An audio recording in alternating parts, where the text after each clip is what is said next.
Hola! So I am giving you a botched nose update. A lot of you were asking me when the articles came out and when my video came out, what was gonna happen. A few of you had pointed out that I had already taken the break of recovery and that I was still uploading old videos, and that it was quite apparent it was old news. Not that I want to expose myself, but by the time you guys found out about my botched nose, I had already had it repaired and was already healing, and a lot of you clued onto that. So I just wanted to talk about that a little bit so you guys aren't just left in the dark thinking what happened.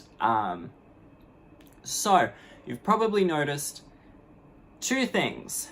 My voice has slightly changed, and also the size of my nose has changed. So as you remember, it was this nostril was kind of, and it hurts to do, but it was it was collapsed, or we thought it was. So what I had been told had happened. So I did a Skype kind of consultation with the surgeon that repaired it. So the surgeon is a very good one, and he said it looks like it's just collapsed. This can happen from either not looking after it, or it's not done well, or there's an infection or something wrong with the septum. So just come in, we'll fix it. There'll be some downtime. It should be easy breezy. You've had work done before, you know what to look forward to. You can still see the incisions from when I initially had it done, which caused the collapse. You can see that it's shadowed, and if I do that, you can see that the ridge, even if I pull the skin down, there's still a ridge that stays up from where the scar tissue is. So I go to the surgeon for the pre-surgery consultation. Because we did the initial consultation via Skype, I had this surgery done in Sydney, and you have to, obviously, things are very different in person than they are on camera. So we had a pre-surgery consultation again, and he said, I've got good news for you. Your nose hasn't collapsed.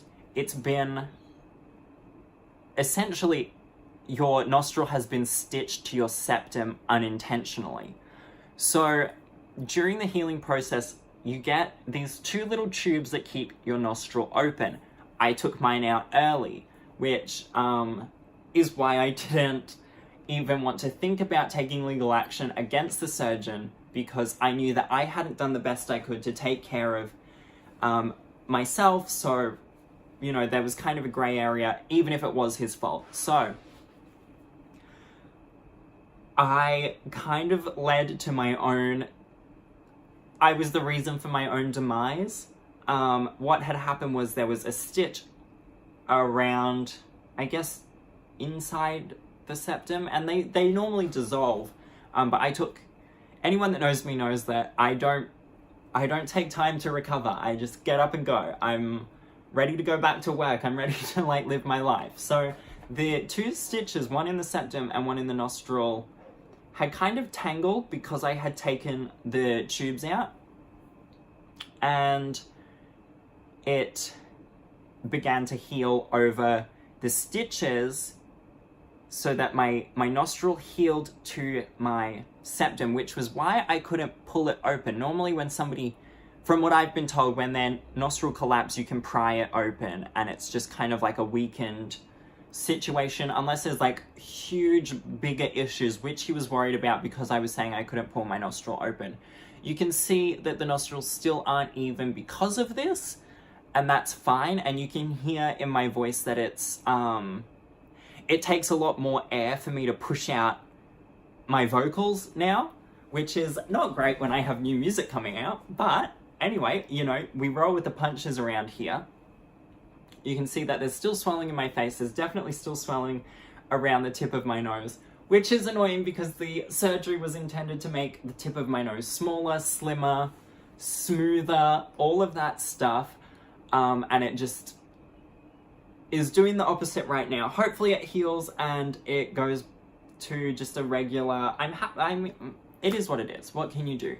But so the nostril had healed to the septum, and I've had issues with my septum in the past. It began to pull the skin, and that's kind of like, if you remember, if you've seen the last video, if you've seen the articles, the top of the nostril went like this, and the underside of the nostril kind of went up like this. So during the healing process, it kind of pulled both sides inwards, which is not a great look, but it meant it was easy to repair because it was just cutting, even though it was scar tissue and all of that, and it still was a pretty not great situation. He kind of just cauterized through it and was hoping that the nostril would just go back to normal. And it kind of has, you can see there that it's still concave more than it is here. See here, it's kind of just like the shape of my nose. And then here, it kind of goes like under. I don't know if I'm describing that right, because I mean, everyone's nostrils are like, well, most people's nostrils aren't like flat with the top of their nose, but you can see that there's kind of a difference in shape on this side than there is here.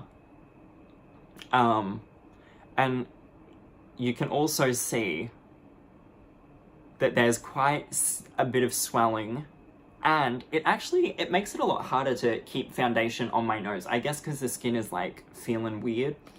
But it does mean that my nostril is at least open. I may need to have some more work. Inside is still scabby and disgusting. If I like, you know, were to just go and try and pick my nose, that wouldn't be fun. It would be quite painful. I have tried, and it's not a good idea. I'm hoping that the swelling goes down because to me, it looks like a good shape without the swelling. So if the swelling goes down, the shape should be good. I'm hoping. It may not be.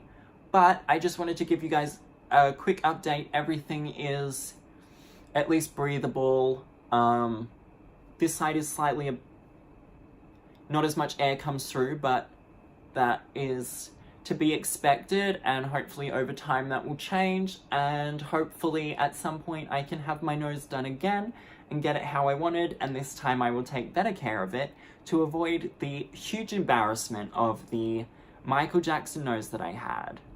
I can kind of recreate it on this side because that's not as painful, although I don't know if I can. So this went in, and then this bit kind of went like that. That's actually exactly what it looked like. Like this bit was like, but it was on this side. And yeah, you can see they're different shapes.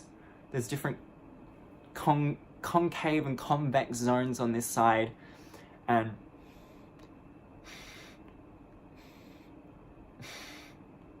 see that? Painful. And then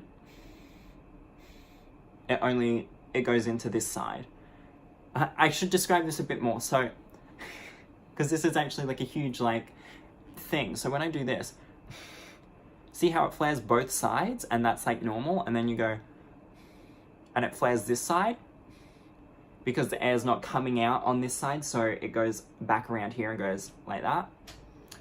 But my door just opened, and there's not much more I can tell you about that. I'm still healing. It's still a little painful, but at least it doesn't look crazy like it did. So thanks, guys, for watching and for the supportive messages that you guys sent me about my nose. I did get a lot of messages that were like, you know, this is really bad. Like, I'm really sorry that this happened to you. People were giving me, like, recommendations to surgeons that they've had. Like, they've had a similar experience with their nose collapsing, and I'm just very thankful that the septum stayed intact and it wasn't the septum collapsing, because I don't know what happens in that case. I don't know if they build you a new septum or you get like an implanted septum.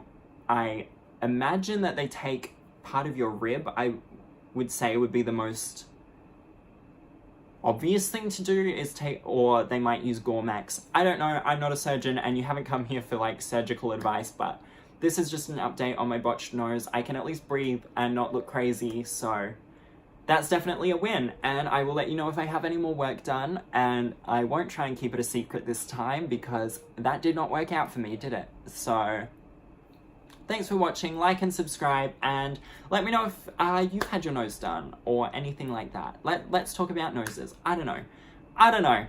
Thanks for watching, bye!